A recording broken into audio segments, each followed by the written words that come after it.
Hey, it's John Cook with Keynote Content. Do you know that over 850,000 podcasts are currently on the Apple Store right now? And so many of those podcasts are looking for great guests, figuring out how do I figure out to get the right guest on here who can give great content to my audience and know that I'm going to be proud of even sharing that episode once we're done with that interview. You might wonder, okay, who is this guy, John Cook? I have worked with over 800 speakers one-on-one since 2017, helping them craft and share their messages. And today I want to share with you how I have helped different speakers get on more podcasts so they can grow their businesses, and you can follow the same process to connect with the right podcast guests. First thing I want you to do is I want you to find the market gap.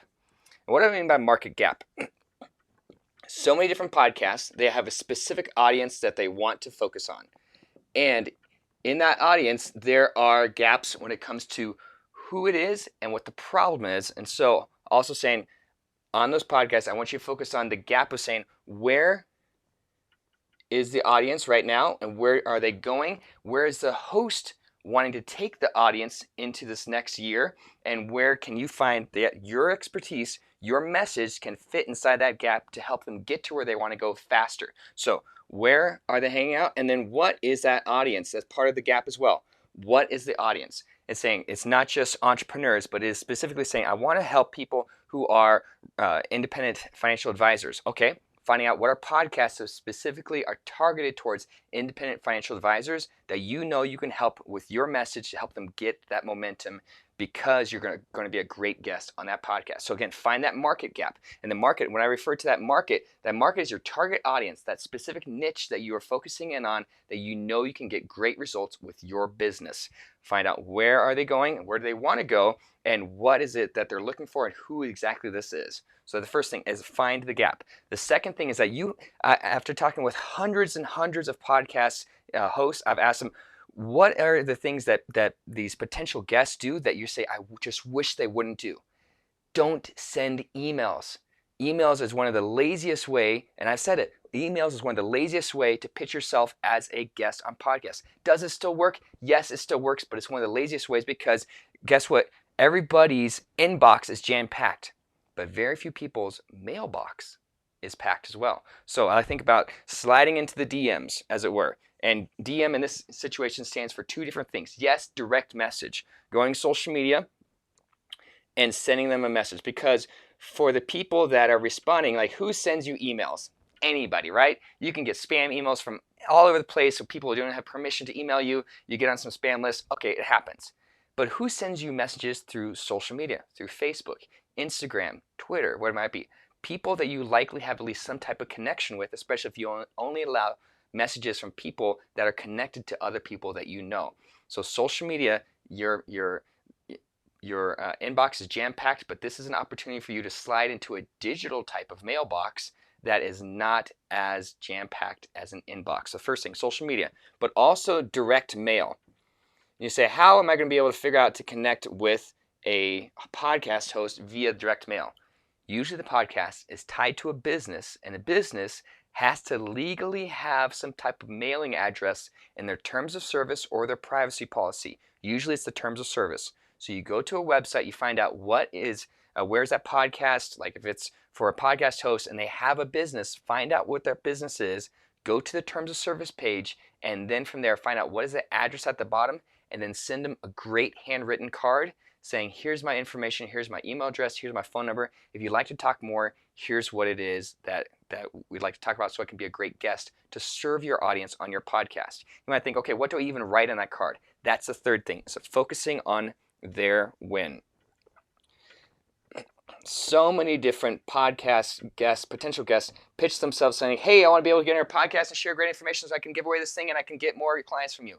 Whoa, that is the worst way to pitch yourself to a podcast guest. There's no win for them.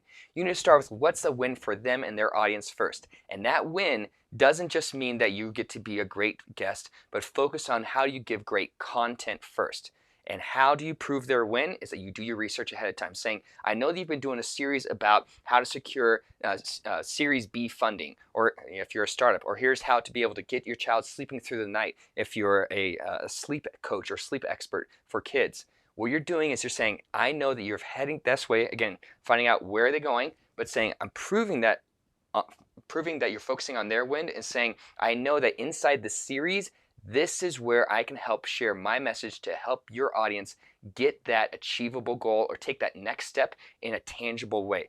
Again, prove that you have great content that has gotten people results, and then saying, how do I know that I've done my homework? It's going like, I've also reviewed your podcast. One of the best things that I've seen different podcast guests do is say that they go on, they've listened to the last 3, 4, 5 different episodes, or they've listened to episodes that are relevant to their topic that you know can match well with your topic, as it were, and saying, and I've left this review. I hope you don't mind, but I also left you a 5-star review. And here's what I shared about listening to your podcast. And what you're doing is you're giving people a chance to see, not only do you know who my podcast is for, again, the who and the what, but also that you know where we're going, and you also know that I know that you've taken the time. It's not just a random pitch, but you've taken the time to also know that this is content that matters to me. As a podcast host, I want to know that you know not just my audience, but also what's important to me and where we're going. So focusing on the win is saying valuable content. There's a term that a few people have tossed around, but it's the idea of value in advance.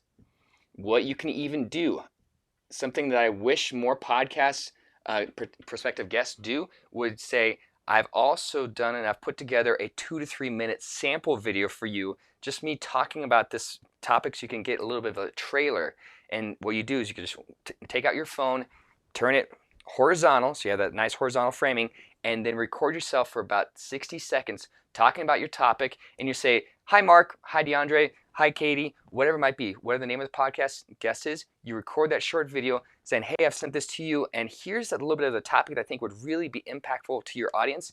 You share that content about 60 seconds and say, if that sounds interesting to you, if that's a topic that you'd love to talk about, I'm going to include the link to be able to hop on a call so we can figure out the best way to do this interview for your podcast to serve your audience well. Again, you give them a little bit of a trailer. That trailer of content gives you an idea of here's where we can go, but also there's the secondary part that a lot of people don't realize, is that it lets them see your setup.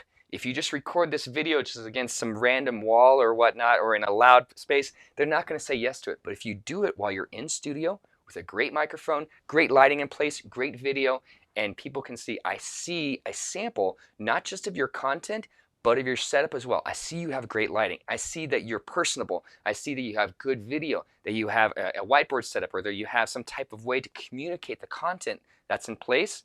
And I know that this is going to be a great experience because you've given me a trailer. I want to see the movie now. That's another thing you can do to better pitch yourself as a guest on more podcasts. You might say, John, I don't even know where to go. I don't even know where to begin or where to find these podcasts. I don't know what to say or even how to target in that market. I don't know who my market is. You can go to workwithjohncook.com. You can fill out the form. We'll hop on a call. We'll talk about podcasting. We'll talk about your business. Talk about where do you want to go this next year and how to get in front of the right audience and serve them well with your content, but then also give them a great way to continue the conversation with you. So if you want to do that, workwithjohncook.com. And saying, okay, with all this information that we've shared and what we've gotten to this 4th part so far, this might be probably the part that I think is the most overlooked because it's just assumed. And it's never good to just assume something. So I like saying, make it easier to say yes than to say no. Make it easier to say yes. And what I mean by that is people say, great, I want you to be on my podcast. So how do we book this? How do we take this next step? What are you going to talk about? So I like saying having a podcast one sheet, or an info sheet as I call it, and then having a scheduler. You can use Appointment Core, you can use Calendly, you can use Acuity, whatever it might be, so people can hop on a call and book a 30-minute time with you. And if you want to use that 30-minute time, great. But also saying have your podcast, like a headshot you want to use, and also a bio in place. Put all that information, if you can, inside a Google Drive folder and include that with your video that you send. And what it does is it allows them to say, oh, well, I was going to have you on, but you didn't have a bio, you didn't have a headshot, I didn't know what your topics were, I didn't know your availability. The more you can say, here's how you say yes easier. It's almost harder to say no to you as a guest than it is to say yes. I'm guaranteed going to book you more frequently, and I'm going to tell other podcast hosts that I know that you're a great guest because it made it easier for me to say yes than to say no. So those are ways to really pitch yourself as a great podcast guest. But no matter what the podcast is, no matter your industry, no matter your message, the principle I want you to keep in mind more than anything else is focus on their win.